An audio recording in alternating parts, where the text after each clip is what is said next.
अच्छा जी, हमारी डिस्कशन चल रही थी मार्जिनल एब्जॉर्प्शन कॉस्टिंग के ऊपर, और उसमें हमने कल क्वेश्चन नंबर 1 किया था, marginal costing PNL, absorption costing PNL, profit की रिकंसिलिएशन। फिर हम क्वेश्चन नंबर 3 पे बात कर रहे थे, जिसमें भी एग्जैक्टली सेम रिक्वायरमेंट थी, और इसमें हमने मार्जिनल कॉस्टिंग पीएनएल बना लिया था, एब्जॉर्प्शन कॉस्टिंग पीएनएल और रिकंसिलिएशन आउटस्टैंडिंग थी। तो कल के लेक्चर से कोई क्वेश्चन, फॉर्मेट की सिलेक्शन, रिकंसिलिएशन के मैथड्स पे किसी बच्चे के जहन में कोई सवाल, किसी वैल्यू की कैलकुलेशन पे कोई फर्दर गाइडेंस सपोर्ट चाहिए आपको?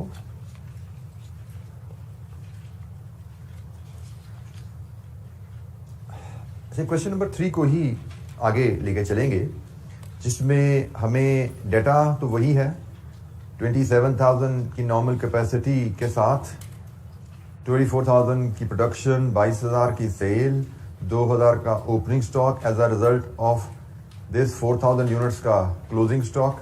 इस डाटा को लेके अब हम एब्जॉर्प्शन कॉस्टिंग का पीएनएल बनाते हैं। तो एब्जॉर्प्शन कॉस्टिंग का पीएनएल का फॉर्मेट सबसे पहले अपने सामने लाते हैं जी हम। Question number 3 part B, absorption, sorry still part A, it's absorption costing PNL. Absorption costing का फॉर्मेट है जी sales less cost of sales.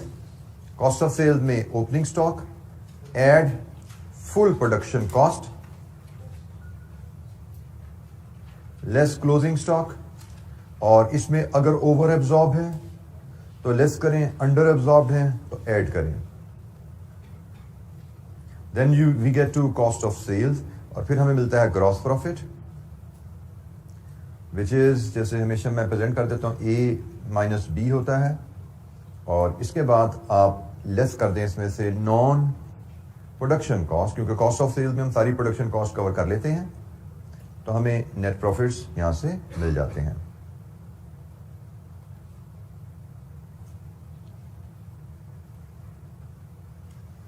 अच्छा जी, सेल्स की फिगर इसकी तो वही रहने वाली है जो हमने कल देखी थी, 5.5 मिलियन।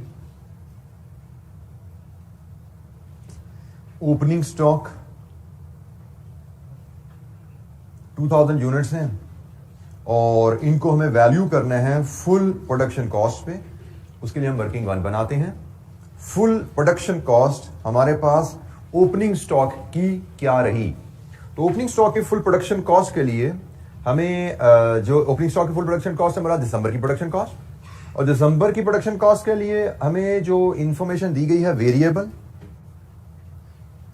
कितनी है वेरिएबल प्रोडक्शन कॉस्ट दिसंबर की, हमने 110 रुपए पर यूनिट को अज्यूम किया है, बिल्कुल ठीक है जी। और फिर हमें फिक्स्ड ओवरहेड एब्जॉर्प्शन रेट चाहिए, हमें फिक्स्ड ओवरहेड एब्जॉर्प्शन रेट चाहिए बेसिकली दिसंबर का, ऐसे ही है। दिसंबर का हम ओपनिंग स्टॉक है, दिसंबर में बना था, तो हमें दिसंबर में जो ओवरहेड इसमें एब्जॉर्ब हुआ वो चाहिए। तो जनाब हमें दिसंबर में ओवरहेड एब्जॉर्ब जो हुआ उसका डाटा तो अवेलेबल नहीं है, हमें तो डाटा जनवरी की एब्जॉर्प्शन का अवेलेबल है, हमें जनवरी के बजटेड ओवरहेड अवेलेबल है, हमें जनवरी की बजटेड प्रोडक्शन अवेलेबल है। हमें ये दिसंबर का डाटा चाहिए था, ऐसा ही है। हमें दिसंबर का डाटा अगर दिया होता, दिसंबर के बजटेड ओवरहेड, दिसंबर की बजटेड प्रोडक्शन, तो ओपनिंग स्टॉक में हमें वो डालनी थी, लेकिन वो अवेलेबल नहीं है। तो हम फिर अज्यूम करेंगे कि दिसंबर का बजटेड ओवरहेड और दिसंबर की बजटेड प्रोडक्शन भी सेम जनवरी के बराबर ही होगी। मैं फिर बोल रहा हूं, आपको पता होना चाहिए what information do you need, क्योंकि कोई सवाल ऐसे आएंगे जिसमें दोनों इंफॉर्मेशन दी जाएंगी, और अगर आपको नहीं पता कि आपने कौन सी इंफॉर्मेशन पिक करनी है, आप सिर्फ बजटेड ओवरहेड और बजटेड प्रोडक्शन के चक्कर में पड़े हुए हो, तो यू विल गेट लॉस्ट, आपको पता नहीं लगा मैंने क्या करना है। तो आपको पता होना चाहिए यहां पे कि भाई हम दिसंबर में ये प्रोडक्शन हुई है, हमें दिसंबर का ओवरहेड एब्जॉर्प्शन रेट चाहिए, दिसंबर का ओवरहेड एब्जॉर्प्शन रेट दिसंबर के बजटेड ओवरहेड, दिसंबर की प्रोडक्शन कैपेसिटी से निकलेगा, वो अवेलेबल नहीं है अगर, तो फिर हम जनवरी की ही डाटा से लेके जनवरी की प्रोडक्शन ओवरहेड्स और जनवरी की प्रोडक्शन कैपेसिटी को लेके ओवरहेड एब्जॉर्प्शन रेट बना लेंगे। तो हमारे पास ओवरहेड एब्जॉर्प्शन रेट जहां पे लिया जाएगा, that will be 756,000 divide with 27,000, 28, और हमारी फुल प्रोडक्शन कॉस्ट बनी 138। तो हम अज्यूम करते हैं हमारा जनवरी में जो यूनिट बना उसकी फुल प्रोडक्शन कॉस्ट 138 रही होगी। तो जनाब ओपनिंग स्टॉक को आप 138 पे वैल्यू कीजिए, इट इज 276। अच्छा जी, ये तो होगी जी जनवरी में जो ओपनिंग स्टॉक हमारे पास आया दिसंबर का। अब फुल प्रोडक्शन कॉस्ट की बात करें, जनवरी में हमारी फुल प्रोडक्शन कॉस्ट कितनी रही, तो क्या जनवरी में फुल प्रोडक्शन कॉस्ट जनवरी में हमने यूनिट बनाया 24,000, क्या जनवरी में हमारी फुल प्रोडक्शन कॉस्ट भी 138 रही? Answer is no.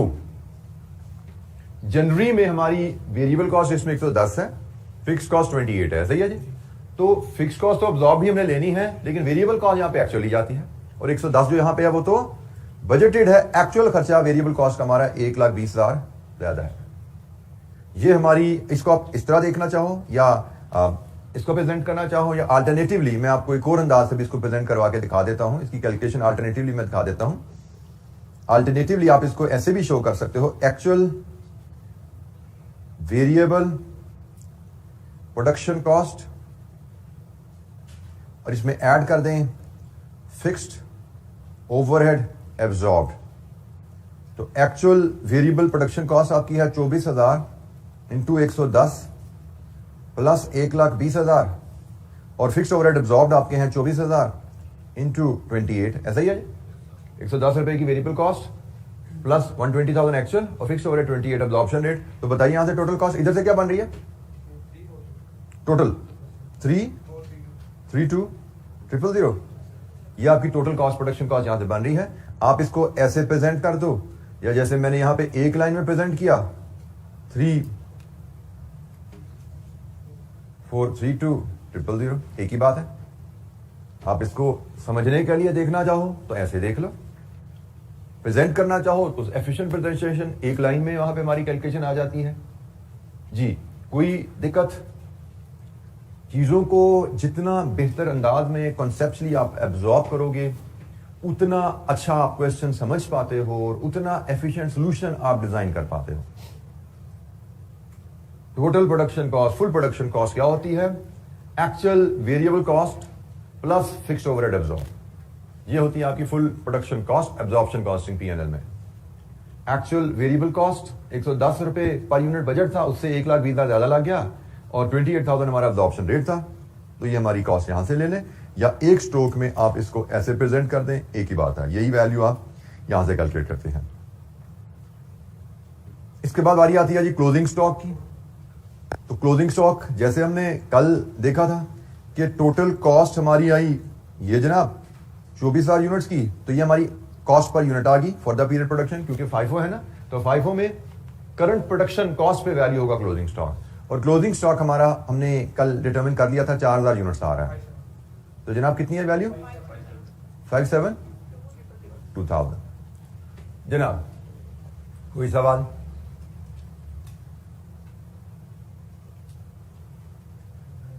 Last figure over या अंडर एब्जॉर्ब्ड वर्किंग 3। अच्छा, यहां पे मैं फिर आपको एक तवज्जो दिलाऊं, कल मुझे डिफरेंट ग्रुप्स में फिर ये इशू नजर आया।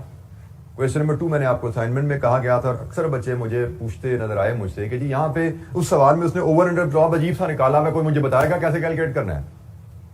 तो मैं रिपीटेडली आपको कह चाहूंगा सवाल में क्या किया हुआ उसने एग्जामिनर ने आंसर में, उसको नहीं देखना, क्योंकि जब उसको देखते हो आपका दिमाग अपना बंद हो जाता है, आप सोचते ही नहीं हो काम करने का तरीका क्या है। तो बेटा काम करने का तरीका सीखना है, उस पर कमांड हासिल करनी है। एग्जामिनर के सोल्यूशन को समझने में एक्सपर्ट नहीं बनना आपने। एग्जाम में आपको सोल्यूशन नहीं दिया जाएगा इसको एक्सप्लेन करो, आप एग्जामिनर सोल्यूशन को एक्सप्लेन करने के एक्सपर्ट बन रहे हो देख देख के। This is not going to help you at all in the examination hall. अब एक बेसिक सी कैलकुलेशन है, क्लास में 20-25 दफा हम परफॉर्म कर चुके हैं कि जी ओवर अंडर एब्जॉर्ब कैसे निकलते हैं, एक्चुअल ओवरहेड्स और एब्जॉर्ब्ड ओवरहेड का डिफरेंस। लेकिन उस सवाल में किसी बच्चे ने जानने की जहमत ही नहीं की कि ये दो वैल्यूज कहां से आती हैं। उन्होंने क्या कोशिश की, जो एग्जामिनर ने सोल्यूशन में जो ओवर अंडर एब्जॉर्ब निकाला है वो उसने कैसे निकाला है, वो समझ नहीं आया, क्योंकि मैंने कहा है प्रेजेंटेशन के कई तरीके होते हैं। तो उसको ही ऑडिट करते रह गए, नहीं समझ आया तो फिर जनाब एक दूसरे से पूछते फिर रहे हैं कि ये क्या तरीका है, इसको कैसे किया गया, कोई समझा दे मुझे। तो भाई मैं फिर बता रहा हूं, नहीं सवाल करने को दिल चाह रहा तो ना करो। सोल्यूशन पढ़ना आपके कॉन्सेप्ट को डिस्टॉर्ट कर देता है। बाद का कच्चे कॉन्सेप्ट होते हैं, सोल्यूशन पढ़ के डिस्टॉर्ट हो जाते हैं, वो आपको लगता है शायद मैंने सीखा नहीं, इसमें कोई नई चीज आ गई है जो हमने क्लास में डिस्कस नहीं किया। हालांकि कोई नई चीज नहीं होती, सिर्फ प्रेजेंट करने का तरीका एग्जामिनर बात का मेथड ए कर लेता है, कभी मेथड बी कर लेता है, कभी मेथड सी कर लेता है, और and you get lost in between कि ये क्या हो रहा है। तो मैं बार बार समझा रहा हूं आपको, ये सबसे एक अजीब और पक्की आदत है जिससे आपको जान छुड़ानी है। अगर इसे जान नहीं छुड़ाओगे तो you are going to face a lot of trouble in this exam and future exam as well.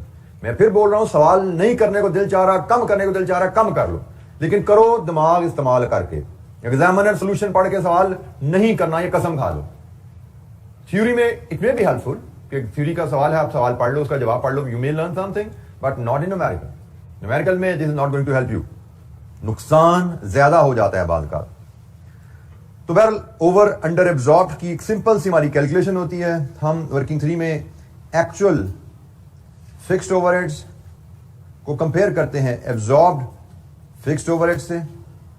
और हमारी यहां पे बात ऑलरेडी हो चुकी हुई है कि हमें बजटेड ओवरहेड दिए गए थे, एक्चुअल नहीं दिए गए थे, तो हमने अज्यूम किया कि हमारे एक्चुअल बजट के ही बराबर रहे होंगे 756,000. और एब्जॉर्ब्ड ओवरहेड्स हमारे हमने यहां पे ये कैलकुलेट किए थे. मैं दोबारा लिख देता हूं यहाँ पे 24,000 इंटू 28 कितने हैं जी? 672,000. तो हमारे overheads are under absorbed by 84,000. Overheads under absorbed by 84,000. तो अंडर एब्जॉर्ब्ड ओवरहेड्स हैं, कॉस्ट में ऐड होंगे. कॉस्ट में कम चार्ज हुए, में ऐड कर दो. तो जनाब कॉस्ट ऑफ सेल क्या बनी? 3220 000. ग्रॉस प्रॉफिट क्या बना? 2280 000. और non production overhead, selling admin fix भी हैं और वेरिएबल भी हैं. तो जनाब इसकी हम छोटी सी यहां वर्किंग करते हैं. फिक्स्ड हैं वही 5,04,000 और वेरिएबल रहेंगे सेलिंग कॉस्ट है यूनिट सोल्ड के ऊपर 25 रुपए के हिसाब से.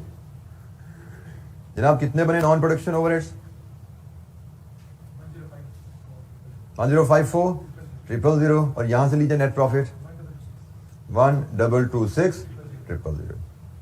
लीजिए जी एब्जॉर्प्शन कॉस्टिंग के तहत हमारा पीएनएल बना. कोई सवाल, कोई इश्यू यहां पे?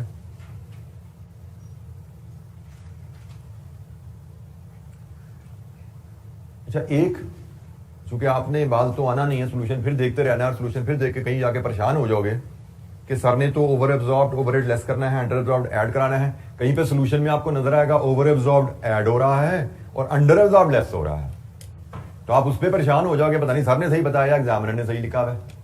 But you would not realise, शायद ही आप में से कोई रियलाइज करे कि मैंने आपको भी कुछ दिन पहले एक सवाल करते हुए बताया था कि एग्जामिनर ने ओवर अंडर एब्जॉर्ब्ड को नीचे आकर एडजस्ट किया हुआ है. तो वो भी ठीक है, उसका भी कर सकते हो, लेकिन फिर दिमाग इस्तेमाल करना होता है कि जब कॉस्ट में एडजस्ट कर रहे हो तो ओवर एब्जॉर्ब कॉस्ट में से लेस होना है, अंडर एब्जॉर्ब कॉस्ट में से ऐड होना है. अगर आप ग्रॉस प्रॉफिट में एडजस्ट करोगे, प्रॉफिट में एडजस्ट करोगे, तो ओवर एब्जॉर्ब यहां पे लेस होगा और अंडर एब्जॉर्ब ऐड होगा, क्योंकि एग्जामिनर ने कभी यहां पे वो एडजस्ट कर रहा है कॉस्ट में, कभी वो ग्रॉस प्रॉफिट में एडजस्ट कर रहा है. तो प्रॉफिट में जब एडजस्ट करते हो तो साइन उलट जाएगा ना. ये तो कॉस्ट है, कॉस्ट में एडजस्ट कर रहे हो, कॉस्ट डेबिट होती है. तो डेबिट में अंडर एब्जॉर्ब माइनस करना है, डेबिट में ओवर एब्जॉर्ब माइनस करना है, अंडर एब्जॉर्ब ऐड करना है, और प्रॉफिट तो क्रेडिट होता है. तो क्रेडिट में ये चीजें उलट जाती हैं. ठीक है, तो वहां पे फिर जाके गलती से सोल्यूशन, गलती से तो नहीं, आदतन सोल्यूशन देखोगे तो कंफ्यूज ना हो जाना कि यहां पे उसने क्या किया हुआ है. तो बहरहाल ये जी हमारी प्रेजेंटेशन है, प्रॉफिट हमारा रेडी हो गया. कोई सवाल किसी बच्चे के ज़हन में जी?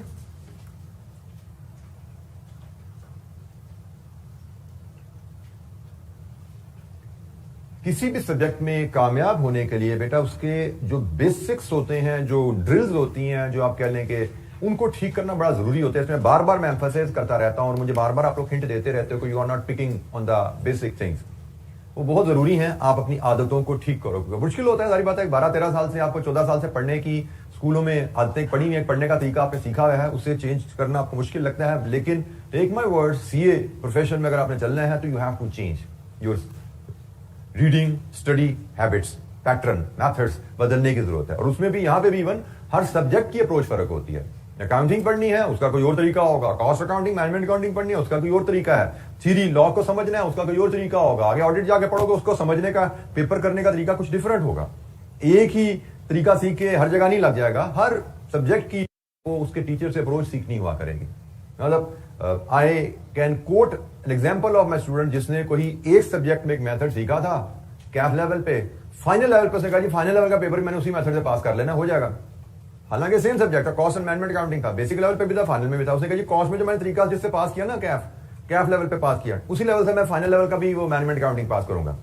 मैंने उसको बहुत समझाया लेकिन वो थोड़ा जिद्दी सा बचा था, 4-5 दफा फेल हुआ उस में. अल्टीमेटली उसको फिर समझना पड़ा, नहीं भाई आप ये फाइनल है तो फाइनल का तरीका फर्क होगा, तो जो सर कह रहे हैं सुन लो बात. उसने बात समझी, अप्रोच बदली, सक्सेसफुल हुआ.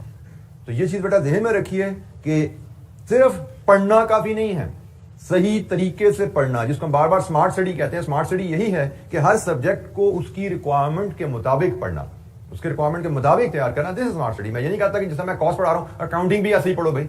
अकाउंटिंग का टीचर आपको ज्यादा बेहतर बता सकता है उसको पढ़ने का तरीका क्या है। फाइनेंशियल अकाउंटिंग डिफरेंट चीज है, cost and management accounting different चीज है, दोनों के अप्रोच फर्क है। Financial accounting format based studies है। फॉर्मेट है, ये पीएनएल है, ये बैलेंस शीट है, फॉर्मेट रट लो, इधर एंट्रियां यूं यूं डालनी है, कहानी खत्म हो जानी है। आपके सवाल में 70-80% नंबर आ ही जाते हैं। ये लेजर अकाउंट बनाने हैं, यूं यूं करना है तो 70-80% नंबर आ जाते हैं, बहुत आसान है। कॉस्ट अकाउंटिंग में ऐसा नहीं होने वाला। अभी तो हम फिर कॉस्ट पढ़ रहे हैं, आगे चल के हमने ज्यादा चैप्टर, नेक्स्ट चैप्टर हमारा मैनेजमेंट अकाउंटिंग का शुरू हो रहा है। मैनेजमेंट अकाउंटिंग में और दिमाग इस्तेमाल होगा फॉर्मेट की, बिल्कुल जो यहाँ पे तो फिर थोड़े फॉर्मेट बन रहे हैं ना कि भाई सारे एब्जॉर्प्शन कॉस्टिंग का सवाल एक तरीके से हो गए, सारे मार्जिनल कॉस्टिंग का सवाल एक तरीके से हो रहे हैं। वहां पे जाके ये भी नहीं होना, एक ही सवाल होना है रिक्वायरमेंट का, जी calculate the price of the product.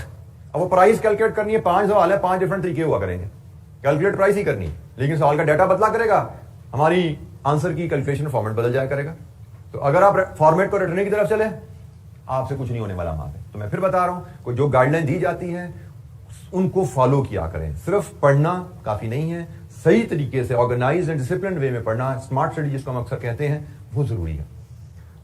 अच्छा जी, अब आइए रिकंसिलिएशन की तरफ, प्रॉफिट की रिकंसिलिएशन। कल हमने मार्जिनल कॉस्टिंग का प्रॉफिट कैलकुलेट किया था, पार्ट बी हम बनाते हैं, इसमें हम reconciliation profit under marginal costing जो हमने कल कैलकुलेट किया था, कितना था, सॉरी 1170,000 और प्रॉफिट अंडर एब्जॉर्प्शन कॉस्टिंग हमने अभी कैलकुलेट किया 1,226,000। और यहां पे हम डिफरेंस आसानी से लोकेट कर पा रहे हैं, कितना है जी 56,000, और ये हमें यहां पे ऐड भी होता नजर आ रहा है। लेकिन हमें रिकंसिलिएशन जब कहा जाता है तो हमें इस 56,000 की वर्किंग कैलकुलेशन लानी है। अच्छा जी, डिफरेंस की कैलकुलेशन के हमने मल्टीपल मेथड्स पढ़े हुए हैं। एक हमने कहा हुआ है रिकमेंडेड मेथड है, जो कि होता है difference in opening closing stock units into OAR, और एक अल्टरनेटिव मेथड है जो हमने कल सवाल पे अप्लाई किया था।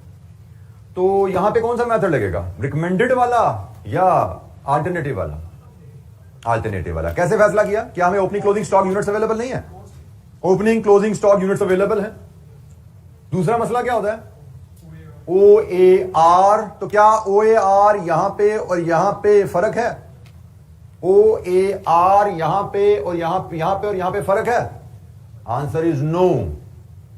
ओएआर यहां पे भी 28 है, यहां पे भी 28 है। फिक्स्ड ओवरहेड फर्क है क्या? वेरिएबल ओवरहेड, वेरिएबल कॉस्ट फर्क है, फिक्स्ड ओवरहेड तो फर्क नहीं है। यहां पे भी 28 लिया हुआ हमने, क्योंकि हमने जनवरी के डाटा से कैलकुलेट करके डाला हुआ है। ये भी जनवरी का डाटा, तो इधर भी 28 है, इधर भी 28 है। इसका मतलब अल्टरनेटिव मेथड की जरूरत हमें यहां नहीं है हमारी वर्किंग पे, बल्कि हमें वर्किंग पे जाने की जरूरत नहीं है। तो हम स्मार्टली यहीं पे प्रेजेंट कर देंगे। क्लोजिंग स्टॉक 4,000, ओपनिंग स्टॉक 2,000, ओएआर 28, 56,000 आ गया आपका। अब इसके सोल्यूशन पे जाओगे तो इसने सोल्यूशन में उसने तीसरा मेथड लगाया हुआ, कोई ढूंढते रहना, समझते रहना, उसको दिमाग से असूल ही निकल जाना है कि भाई पहले सोचना है फिर चलना है। तो ये जो हमारी रिकंसिलिएशन है, और यहां पे चूंकि क्लोजिंग स्टॉक यूनिट ज्यादा है और हमें पता है क्लोजिंग स्टॉक यूनिट ज्यादा हो तो एब्जॉर्प्शन कॉस्टिंग का प्रॉफिट ज्यादा होता है। मार्जिनल कॉस्टिंग से एब्जॉर्प्शन कॉस्टिंग का प्रॉफिट ज्यादा है, क्योंकि क्लोजिंग स्टॉक यूनिट्स ज्यादा है। जी जनाब, एनी क्वेश्चन, कोई सवाल? किसी वर्किंग पे कोई गाइडेंस चाहिए, पूछिए।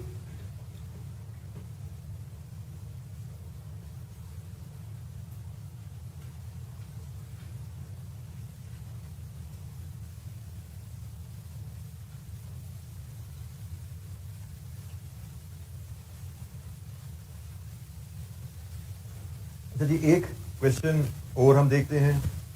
क्वेश्चन नंबर 4 हमारे पास है, स्प्रिंग 14 का क्वेश्चन 4 है, ये पेज 87 पे आ रहा है। क्वेश्चन नंबर 4 पेज 87 पे। इसकी रिक्वायरमेंट अगेन वही रिक्वायरमेंट है, बस पैटर्न बदलते जाएंगे चीजें। प्रॉफिट और loss account for the year ended 31 December 2013 under absorption costing and marginal costing, calculation of profit worked out under 2 methods. 2 number की रिकंसिलिएशन है, 14 नंबर के 2 पीएनएल हैं। लेट्स रीड द डाटा, देखते हैं जिसमें कुछ वर्किंग हमें डिफरेंट अंदाज में उसने कहा है, लेकिन डिफरेंट अंदाज की वर्किंग आया तो उससे कोई फर्क नहीं पड़ना चाहिए अगर हम सवाल को ध्यान से पढ़ पा रहे हैं। XY Limited manufactures and sells a single product. The selling price and cost for the year ended 31st December 2013 were as follows. Selling price पर यूनिट है, सारा डाटा जी है रुपीज में। Direct material, direct labour, production overhead total, जिसमें से 40% fix है, मतलब 60% variable है। सेलिंग एंड डिस्ट्रीब्यूशन ओवरहेड्स, इसमें 60% फिक्स है और 40% वेरिएबल है। तो ये सारा डाटा पर यूनिट है। Other information is as follows. During the year 12,000 units were produced, opening and closing stock were 4,000, 3,000 units respectively. Fixed overhead cost per unit is based on normal capacity which is 15,000। अब यहां पे जरा थोड़ी सी तवज्जो कीजिएगा। उसने कहा कि भाई ये जो आपने टोटल 220 है, इसमें से 40% मतलब 88 फिक्स्ड ओवरहेड्स हैं और 60% 132 वेरिएबल ओवरहेड्स हैं। अब फिक्स्ड ओवरहेड 88 पर यूनिट है, वेरिएबल ओवरहेड 132 पर यूनिट है। वेरिएबल ओवरहेड तो हमें पता है वो तो पर यूनिट ही इनकर होते हैं, लेकिन फिक्स्ड ओवरहेड कभी भी पर यूनिट इनकर नहीं होते। हमें पता है वेरिएबल ओवरहेड जब भी पर यूनिट दिए जाते हैं वो बजटेड ओवरहेड को बजटेड प्रोडक्शन से डिवाइड करके आते हैं। तो ये उसने वो बात लिखी है कि भाई जो फिक्स्ड ओवरहेड पर यूनिट निकाली गई है कॉस्ट, ये 15,000 यूनिट से टोटल कॉस्ट को डिवाइड करके निकाली गई। We should always remember fixed overhead cost जब भी पर यूनिट दी गई है वो टोटल कॉस्ट को यूनिट्स से डिवाइड करके निकाली गई है। और यहां पे वो यही इंफॉर्मेशन दे रहा है कि भाई ये कॉस्ट 15,000 यूनिट से टोटल कॉस्ट को डिवाइड करके निकाली गई है। और अब अगर मैं आपसे पूछूं टोटल कॉस्ट क्या होगी, फिर इसको इससे मल्टीप्लाई कर दे टोटल कॉस्ट आ जाएगी। इसकी भी हमें जरूरत पड़ने वाली आगे चल के, इसीलिए उसने ये इंफॉर्मेशन दी है। Overhead cost have increased by 10% over the previous year and raw material and labour by 5%। ये 2013 की इंफॉर्मेशन है। उसने कहा जी इसमें जो ओवरहेड कॉस्ट है वो पिछले साल से 10% बढ़ी है और मटेरियल और लेबर पिछले साल मतलब 2012 से 5% बढ़ी है। The company uses FIFO method for costing it's inventory. Inventory valuation FIFO पे हो रही है, मतलब 2013 के हमें P&L बनाने हैं तो 2013 की जो कॉस्ट पर यूनिट है उसी पे ही हम इन्वेंट्री को, क्लोजिंग स्टॉक को वैल्यू करेंगे। तो जनाब P&L हमें बनाने को कहा गया है एब्जॉर्प्शन कॉस्टिंग के तहत और मार्जिनल कॉस्टिंग के तहत। तो P&L का फॉर्मेट हम पहले एब्जॉर्प्शन कॉस्टिंग का बनाते हैं यहां पे। तो चूंकि ओपनिंग स्टॉक भी अवेलेबल है तो एब्जॉर्प्शन कॉस्टिंग के तहत हमारा P&L का फॉर्मेट दिखेगा वही जो हम बनाते आ रहे हैं कितने सवालों से पीछे। Question number 4 part A, absorption costing format तो वही रहने वाला है। Sales less cost of sales, cost of sales में opening stock add full production cost less closing stock over under absorbed overhead की एडजस्टमेंट। यहां से कॉस्ट ऑफ सेल्स आ जाएगी और फिर sales minus cost of sales gross profit and then इसमें से लेस करते हैं non production cost, non production cost and then we get to the net profit. वही फॉर्मेट है, बार बार रिपीट हो रहा है, हमें कुछ बदलने की जरूरत नहीं है। बेशक एग्जामिनर सॉल्यूशन में फॉर्मेट्स बदलते रहते हैं डिफरेंट सवालों पे, हमें ऐसी की जरूरत नहीं है यहाँ पे भी। तो starting with the sales during the year 12,000 units were produced, closing stock opening stock given है, यूनिट सोल्ड निकालेंगे, प्राइस से मल्टीप्लाई करेंगे। तो opening stock 4,000 plus unit produced 12,000 minus closing stock, ये यूनिट सोल्ड आ गए जनाब। इसको प्राइस से मल्टीप्लाई करेंगे 1600 से, तो वैल्यू हमारी क्या आ रही है जी 2080000। ये जी हमारे पास सेल्स की फिगर आ गई।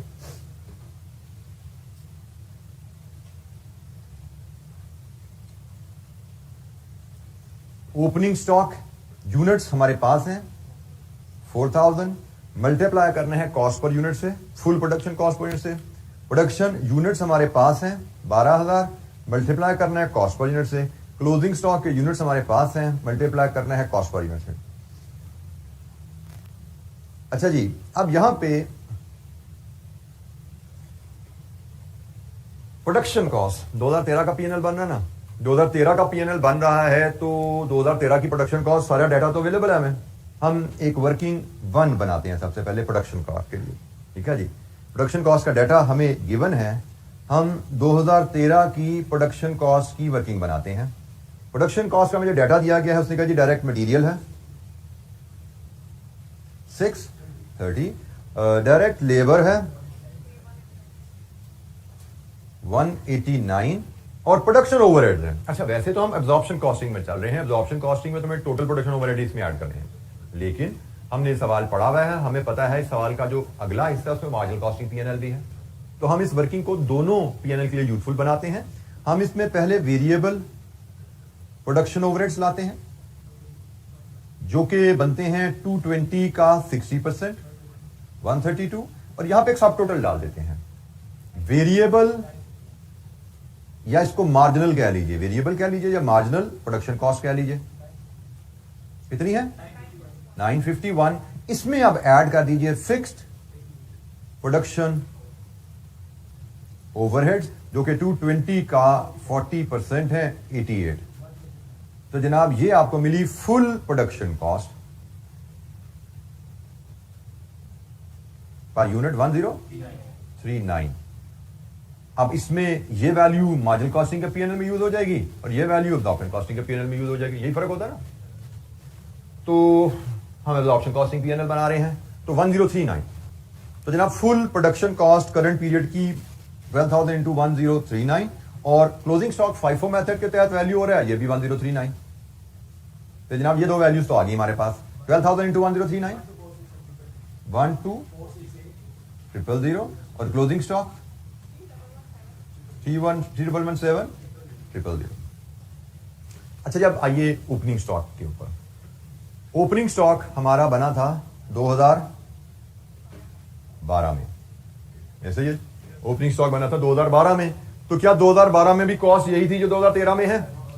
नो, उसने क्वेश्चन में हमें बताया हुआ है कि 2012 के मुकाबले में ओवरहेड्स जो हैं वो 10% बढ़ चुके हैं। 2013 में ओवरहेड 10% ज्यादा है और मटेरियल और लेबर 2013 में 5% ज्यादा है। तो भाई ये जो इंक्रीज है इसको रिवर्स कर दो तो 2012 की कॉस्ट आ जाएगी।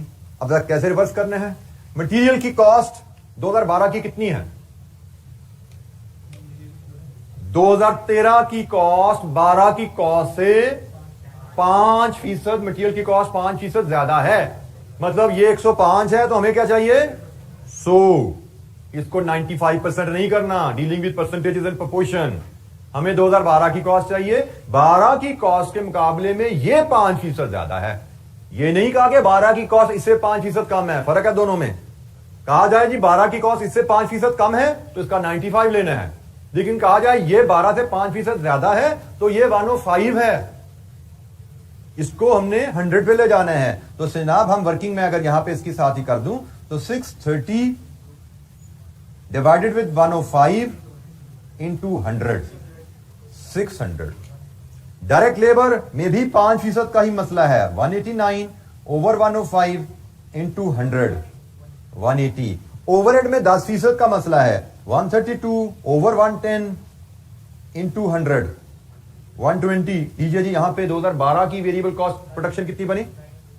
900। और फिक्स्ड ओवरहेड में भी वही वर्किंग जो हमने वेरिएबल ओवरहेड की 88 ओवर 110 इंटू 100,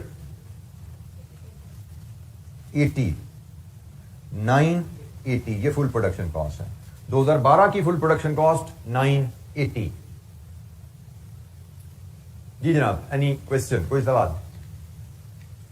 13 की कॉस्ट 12 से 5% ज्यादा है।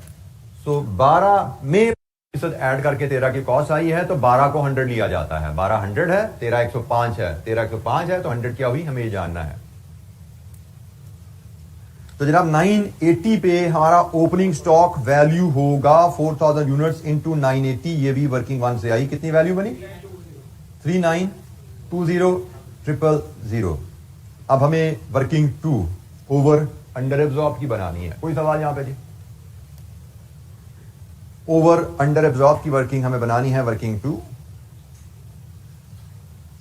Actual fixed overheads and absorb fixed overheads. Absorb fixed overheads हमारे हैं जी इस केस में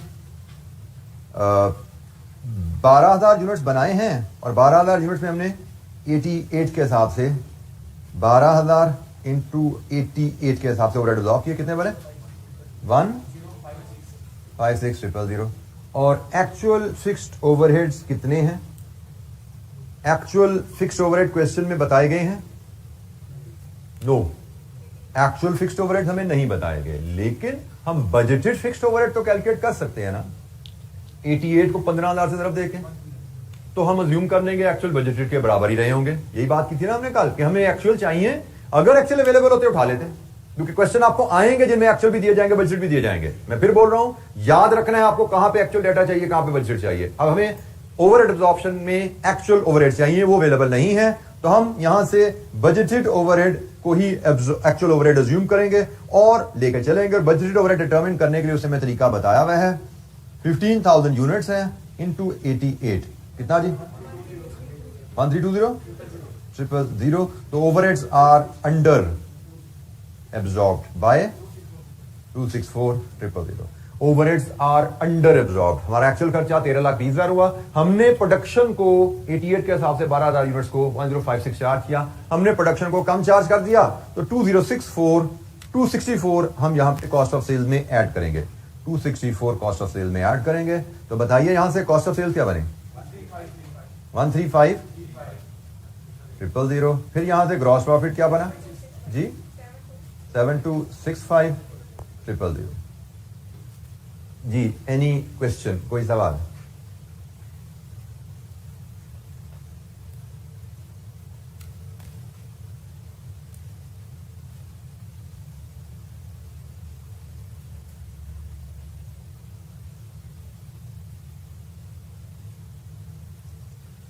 ग्रॉस प्रॉफिट की फिगर हमारे पास है। किसी वैल्यू पे कैलकुलेशन पे कोई दिक्कत गाइडेंस चाहिए तो पूछिए।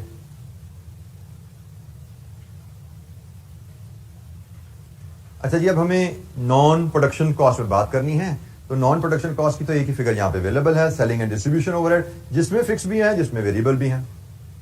तो जिस तरह वेरिएबल कॉस्ट का तो कोई मसला नहीं है, इसमें से अगर हम इसको भी अलग करें, 40% वेरिएबल लें, उसको यूनिट सोल्ड से मल्टीप्लाई करें, वेरिएबल सेलिंग कॉस्ट बन गई। लेकिन फिक्स कॉस्ट भी तो पर यूनिट बना दी ना इसने। तो जिस तरह प्रोडक्शन कॉस्ट को पर यूनिट कैसे बनाया जाता है? टोटल कॉस्ट को यूनिट प्रोड्यूस से डिवाइड करके। इसी तरह सेलिंग की फिक्स कॉस्ट को भी पर यूनिट बनाया गया है उसी अंदाज में, टोटल सेलिंग कॉस्ट को यूनिट सोल्ड से डिवाइड करके।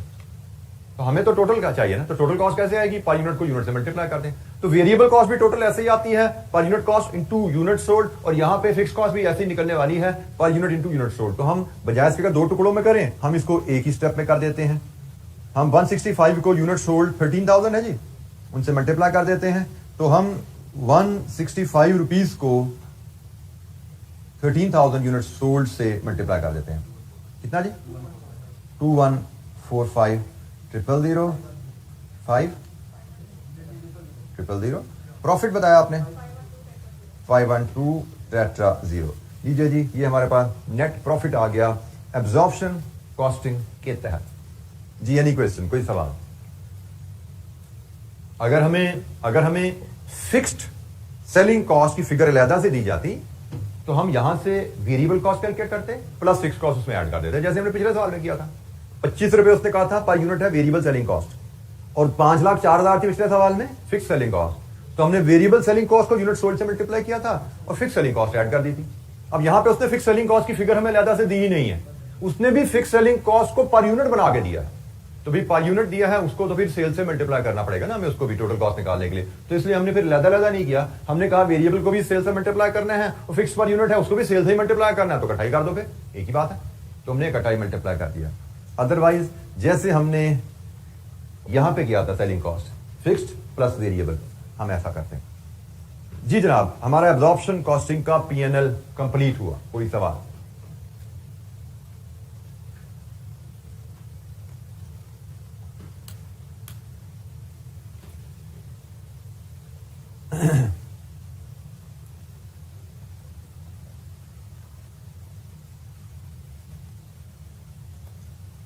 Marginal costing PNL. Marginal costing में हमें ओपनिंग स्टॉक अवेलेबल है और ओपनिंग स्टॉक की cost per unit current period से फर्क है। लॉन्ग फॉर्मेट, डिटेल फॉर्मेट पर जाएंगे, स्मार्ट फॉर्मेट यहां पे नहीं हो सकता, ठीक है। सो यहां पे हम देखते हैं कि हमारी कॉस्ट जो है वो ओपनिंग स्टॉक की और करंट पीरियड की डिफरेंट है। तो हम लॉन्ग फॉर्मेट पे जाएंगे और मार्जिनल कॉस्टिंग का लॉन्ग फॉर्मेट है जी sales less variable cost of sales. Variable cost of sales कैसे आती है? Opening stock add variable production cost, जो कि बिल्कुल एक्चुअल पे ली जाती है प्रोडक्शन कॉस्ट। इसमें से फिर हम लेस करते हैं कॉस्ट ऑफ क्लोजिंग स्टॉक, हमें मिलती है variable production cost of sales, फिर इसमें हम ऐड करते हैं अदर वेरिएबल कॉस्ट, हमें मिल जाती है variable cost of sales.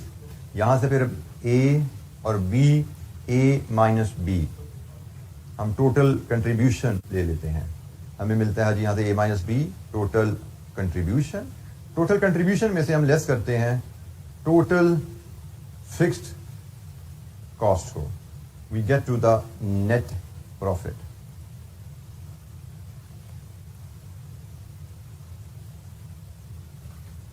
Standard format है जो हमने पिछले कई सवालों में यूज कर लिया हुआ है, उसी फॉर्मेट पे ये चीजें भी, ये भी हल होगा सवाल।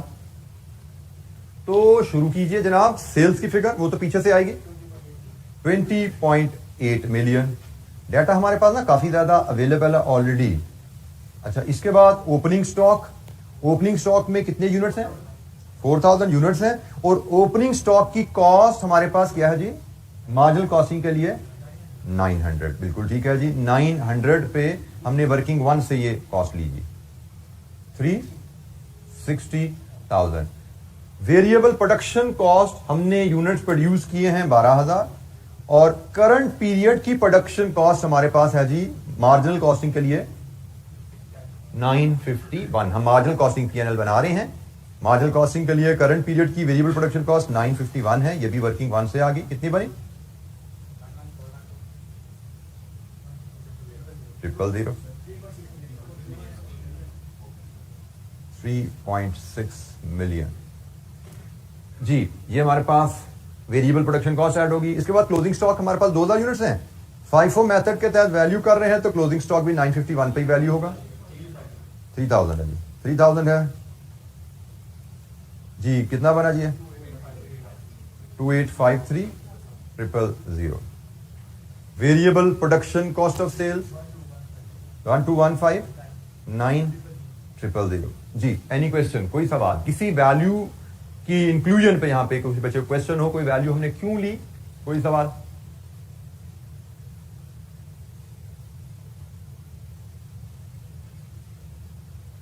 अदर वेरिएबल कॉस्ट, तो वो सेलिंग कॉस्ट है।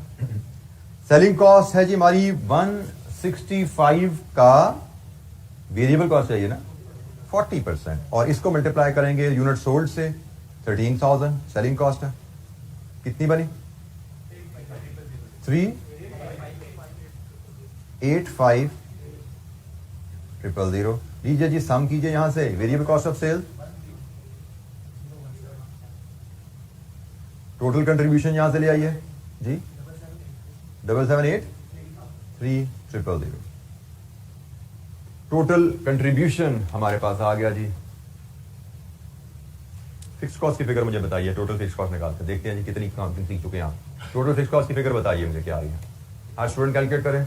टोटल फिक्स कॉस्ट की जब हम बात करते हैं तो प्रोडक्शन प्लस नॉन प्रोडक्शन और एक्चुअल,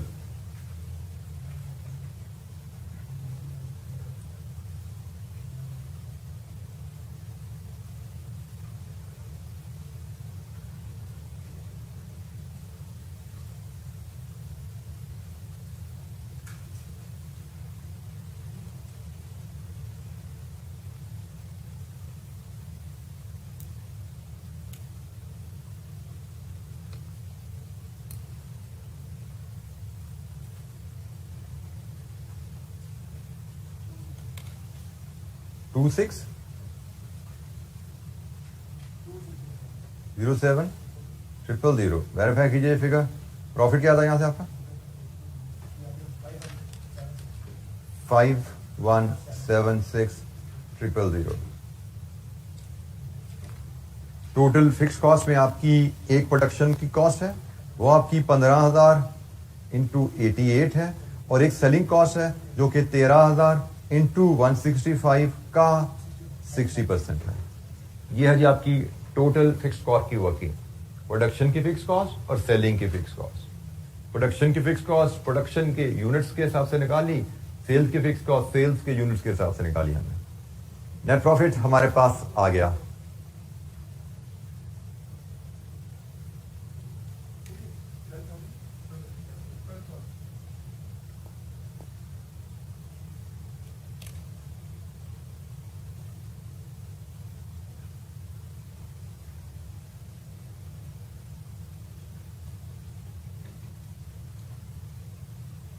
पीएनएल बना रहे हैं ना, एक्चुअल फिक्स कॉस्ट चाहिए। 12,000 तो एब्जॉर्ब्ड आती है जी। एनी क्वेश्चन, कोई सवाल?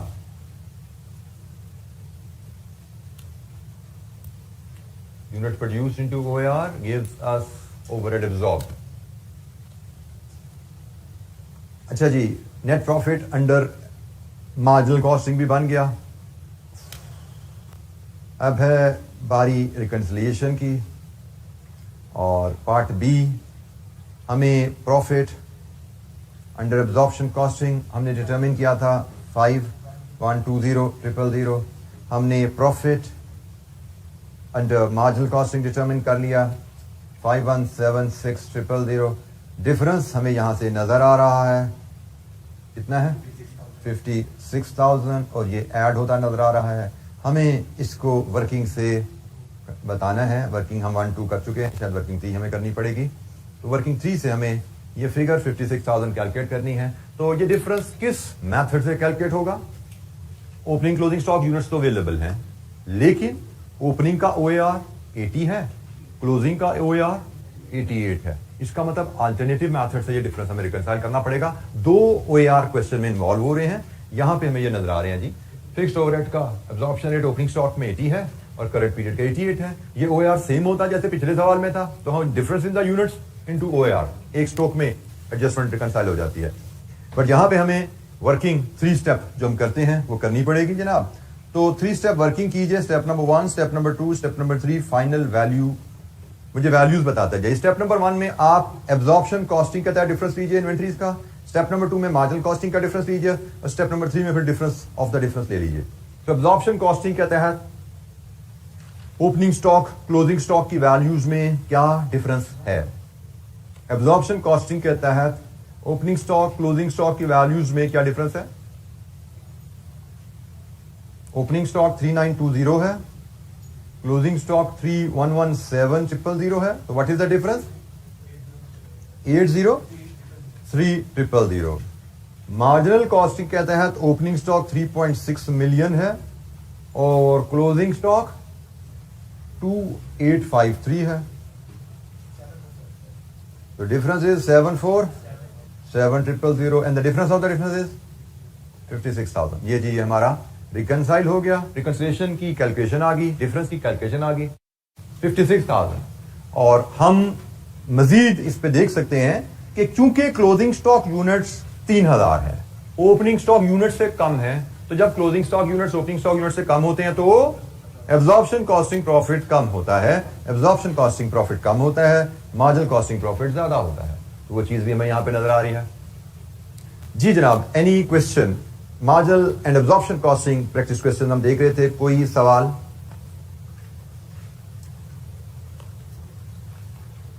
पुरानी स्कीम में मार्जिनल एब्जॉर्प्शन कॉस्टिंग पे हमें बहुत ज्यादा क्वेश्चन नहीं आते रहे। मैंने जैसे आपसे शेयर किया था, पुरानी स्कीम में हमारे पास और भी टॉपिक्स होते थे, एग्जामिनर उनको टच करता रहता था, तो इस पे अपीयरेंस क्वेश्चंस की कम होती थी। लास्ट क्वेश्चन हमें इस टॉपिक पे ऑटम 20 में ओल्ड स्कीम में आया हुआ है।